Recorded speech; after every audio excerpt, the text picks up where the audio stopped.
Welcome. In front of me is an iPhone 12 Pro, and today I'll show you how to capture a screenshot on this device. So to get started, simply open up the content that you wish to capture, which for me is going to be settings.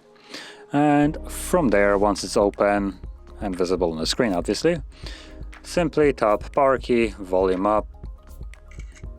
You will have a flash and this animation, and there's your screenshot. So now, once you have captured your screenshot, you can find it in your photo gallery. As you can see, it's right over here, but you can also find it in albums under either recent or also, I believe, screenshots. There we go. And once you open it up, there is your screenshot. So that is how you would capture your screenshot. And if you found this very helpful, don't forget to hit like, subscribe, and thanks for watching.